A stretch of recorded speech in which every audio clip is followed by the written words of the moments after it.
In a major boost for women in the southern Indian state of Kerala, Travancore Devaswam Board, which manages the Sabarimala temple, has told the Supreme Court of India that women of all age groups will be allowed to pray at the temple of Lord Ayyappa.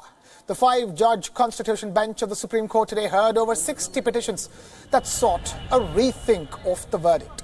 During the hearing, Justice Indu Malhotra, the lone dissenting judge in the Sabarimala verdict, specifically asked the Travancore Devaswam Board's counsel if that was the stand of the board. The board's lawyer, Rakesh Dwivedi, replied that the board has now decided to respect the judgment and has also filed an application in this regard.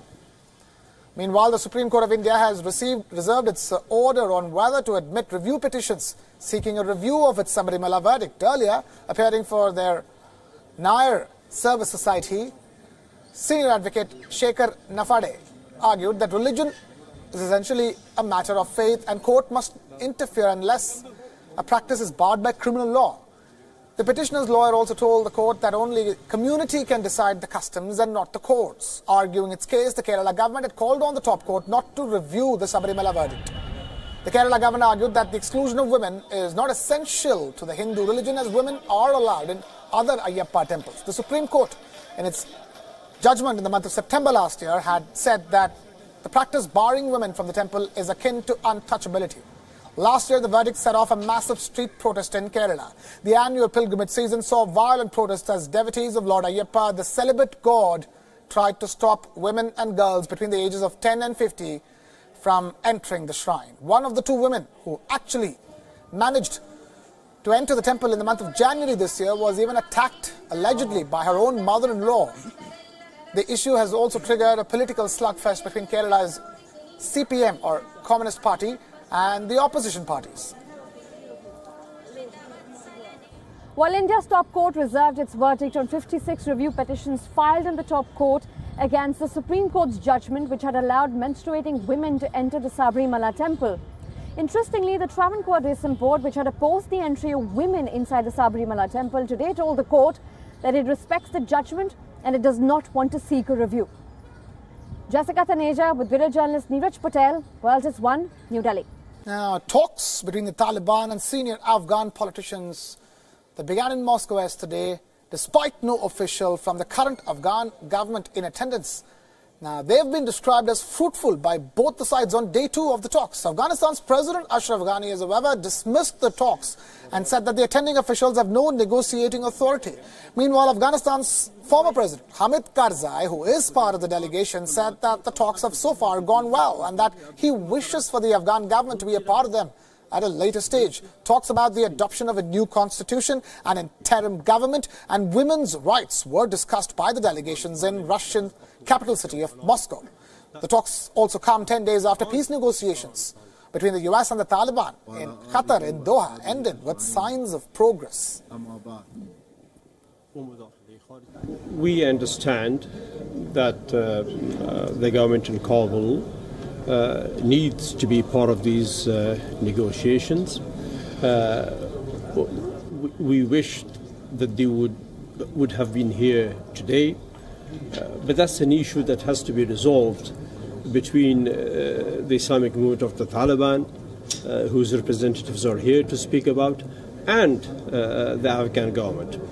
Meanwhile, U.S. Secretary of State Mike Pompeo spoke with Afghanistan's President Ashraf Ghani to reaffirm the U.S.'s commitment to achieving lasting peace in Afghanistan. The U.S. Secretary of State underscored Special Representative for Afghanistan Reconciliation, Zalmay Khalilzad's role in facilitating an inclusive peace process. U.S. President Trump, while delivering the State of the Union address this morning, had also said that the negotiations to reach a political settlement in Afghanistan had been accelerated. The Secretary of State of the U.S., Mike Pompeo, also emphasized the importance of an intra-Afghan dialogue and the role of a ceasefire in ending the violence in the region. Remember, President of Afghanistan, Ashraf Ghani, has said that no peace deal between the Taliban and the U.S. could be finalized without involving his government as the decision maker. Julia Chapman gets us more.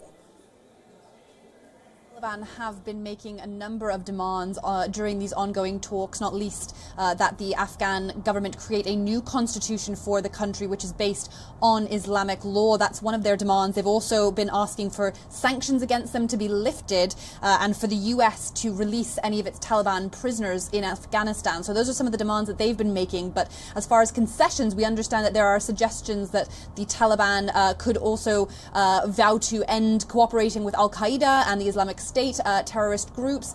So that's some progress on that side, but whether that concession will actually be made or whether any concrete agreement will come of that remains to be seen. But it does appear that there is some sort of movement on these talks. They do seem to be going reasonably well between these parties. But of course, as you say, some of the major players simply are not here in Moscow. The Russian government is not actually participating. The US government is not participating. And of course, most crucially of all, the Afghan government is not involved. The Taliban refuses to acknowledge their authority, and President Ashraf Ghani says that he won't deal with the Taliban because they don't acknowledge that he is the rightful leader of Afghanistan and that his government has the authority. So he's dismissed these talks as nothing more than a fairy tale, and he says no concrete progress can be made without the decision maker, and that, he says, is himself.